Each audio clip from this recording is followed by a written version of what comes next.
Well, it's a new year and maybe you've already decided that this is the year you're going to sell your home, or maybe you've given it some serious thought. Well, know this, 2023 is not going to be a seller's market. So maybe it's time to think about some home renovations that are going to entice those buyers and maximize your chances of selling this year. But which upgrades pay off and which ones are just a waste of money? My name is Phil Wells. I'm a real estate agent serving clients in and around Spokane and in North Idaho too. In this video, we're going to cover a few upgrades that you can do to maximize your returns as you try to sell this year. These upgrades will range from a few $100s and a weekend spent doing DIY to specialized upgrades that will require professional help. Remember, if you're handy or you know somebody that is, then you can save some serious money during your home renovations because labor is one of the most expensive parts of any remodel. So let's get into it. The first thing is paint. This is an easy one for most people to complete themselves, but it's so important. Those sun-bleached walls where you could tell where old paintings have been hanging, that purple bedroom that your daughter loved 15 years ago are turning off potential buyers. I've seen buyers outright reject homes over seemingly the most trivial details, and the colour of your walls are far from minor details. Take the HGTV approach when it comes to wall colourings. Go with those whites, greys and beiges that provide a neutral blank canvas. After all, that's what we're going for here. We're not going for a statement piece. The condition of your wall should also be considered here. If you've got holes in the walls, maybe from when you moved furniture in, or you had a moody teenager, then now is the time to spend the 5 minutes on YouTube that it would take for you to learn how to patch drywall. If you still have plaster walls, there's no excuse to have holes there either. You can still patch plaster, it's just a little bit more involved and it's going to take a little bit more time. Trim should also be considered here. If you still have that brown trim from the 80s, 90s and early 2000s around your windows, doors and baseboards, then shoot them white. It will instantly modernize the feel of the space. The next thing to consider is your siding or veneers, or the outside of your house. According to the 2020 Cost versus Value report conducted by Remodeling Magazine, replacing siding with something like cement fibre or hardy board is estimated to recoup about 78% of your investment. A 78% return on investment doesn't sound great. In fact, it's obviously a loss. But it could be the difference between selling or not when it comes to selling in a difficult market. If your siding is a known problem, then seriously consider getting this at least touched up. If your siding is a problem, if it's unsightly, then you're putting off buyers before they even get in the home. I always tell my sellers that curb appeal is so important, and that's 100% true. If your siding is in good condition and doesn't need replacing, but it does need some paint, then if you're able to, you can get some really good quality exterior paints these days from Lowe's and Home Depot and do it yourself in a weekend. The next thing to consider is to build a deck or some kind of outdoor living space. A deck provides much more than just a place to flip burgers and soak up the sun. Buyers see a deck as a seamless transition in their living space from indoor to out. And in a climate like we have here in the Northwest where we have 4 really distinct seasons, people want to make the most of those summer months. And being able to get outside and feel at home is a real selling feature for some. Again, this project usually operates at a net loss. If you are hiring workers, it's about a 72% return on investment. But it could be the deciding factor for a buyer who is deciding between 2 very similar homes. The next thing on the list is to revamp your kitchen. If your kitchen remains the only house in your home that you've yet to upgrade, then now is time to consider giving it a refresh. This does not have to be a down-to-the-studs remodel. In fact, the kitchen is where you can make the most gains in terms of return on investment if you do things in a smart way. A kitchen remodel could be as simple as getting some really good quality cabinet paint, changing the countertops and upgrading the hardware. Just a note, please use actual cabinet paint here. I've seen too many people use just regular paint and it creates sticky doors and drawers and just gives a cheap feel to the property. Trust me, I've seen enough bad flips where they've done this. The upgrades that I notice that seem to put buyers off, and are therefore ones I think you should steer clear of, include cheap laminate countertops.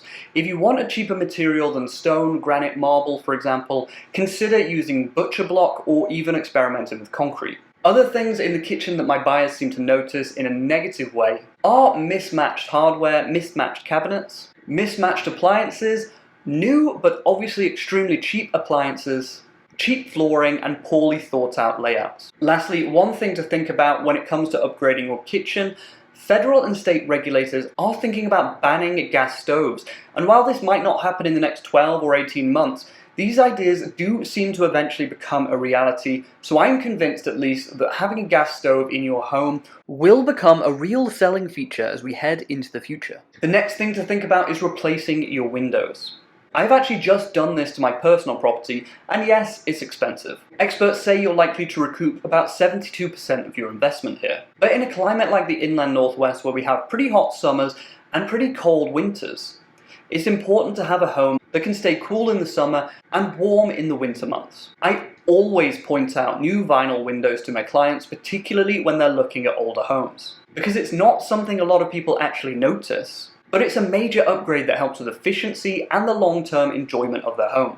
It also helps with noise reduction, so with a lot of people working from home right now, this could be a real positive for some. You also get rebates for this kind of energy-efficient upgrade. I believe here in Spokane you can get as much as $10 per square foot when upgrading from single-pane windows. This, for me, equated to about 10% of the overall cost. The next thing to think about is upgrading your bathroom. As with kitchen remodels, this one can really pay off. I just completed a renovation of my own bathroom in the master suite and was able to do this for less than $2,000, so you really don't have to break the bank doing it. You can check out that video as the link pops up in the top of this video. The bathroom to pay attention to most is, of course, the master bathroom, because this is where the homeowner is going to be. If you have a single vanity in that bathroom, upgrading to a double vanity is one of the best upgrades you can do when it comes to bathroom remodels. I always ask my clients for feedback when they look at a property. I want to know one or two things that were really positive about the property and one or two things that were just completely off-putting. And having a single vanity in the master bathroom is one of the comments that crops up over and over again. My comments relating to kitchen upgrades apply here. You can do a lot with just paint, countertops, and hardware. Other things that I hear people comment on when it comes to bathrooms is not having an elongated toilet. Yes, people do mention that, and poor tile jobs. A fiberglass tub surround is better than a bad tile job. So if you're thinking about doing tile and it's your first time doing it, please just hire a pro tile setter. That finish will really be worth the money. A good quality finish is always worth the money. The next thing to think about is landscaping. You don't need a lawn with 3/4 inch fairway quality grass, but an overgrown jungle or obvious neglect is a bad first impression, which means you're putting off potential buyers before they even step foot in your home. If I'm describing your property right now, then this is the area you probably want to focus on if you want to sell your home this year. If you're busy and you don't want to deal with the upkeep, then think about this. There are probably plenty of buyers out there that are just as busy as you and would appreciate some xeriscaping.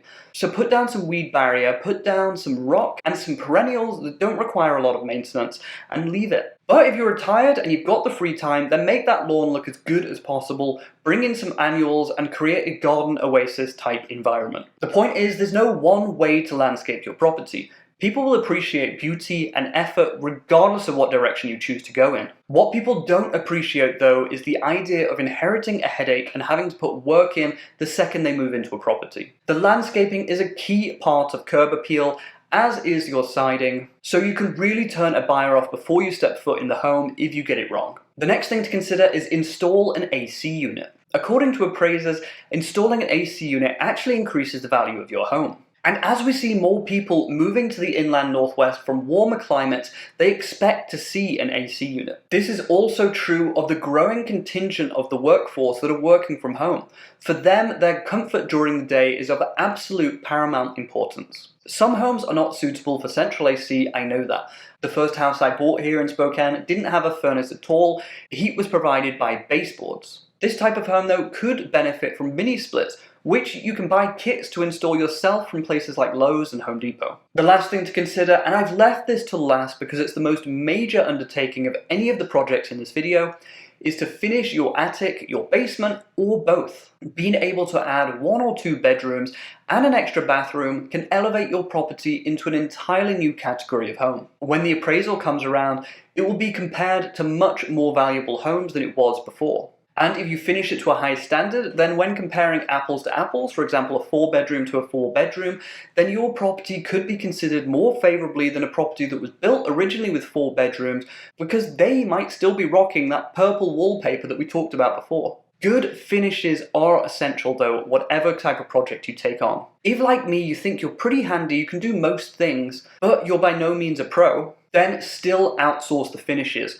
Outsource things like drywall and tile work. A good finish can make or break a remodel. One word of warning, please, please, please avoid grey luxury vinyl plank. It's overdone, and in my experience, it's the hallmark of sketchy flippers. That's it for this video. As you've seen throughout this video, most remodels and renovation projects don't pay off dollar for dollar. Most operate at a slight loss. But in a market where it's difficult for sellers because of high interest rates, remodels and renovation projects can make the difference between selling or not selling. But if you are handy and you can take on these projects yourself, then you could actually profit from these projects. Because, as I mentioned earlier, labor is the most expensive part of any remodel. If you would like me to come and take a look at your home and give you some suggestions about what buyers might be put off by in preparation to sell your home, then please give me a call, shoot me a text, send me an email, or contact me on Instagram or Facebook. I am by no means a design expert, I don't claim to be at all, but I have walked through hundreds of homes with buyers at this point and know what puts them off. As always, please like and subscribe. That tells YouTube that you're enjoying this content, and that will tell the algorithm to show my videos to more people. Like I said, my name is Phil Wells, and thank you for watching.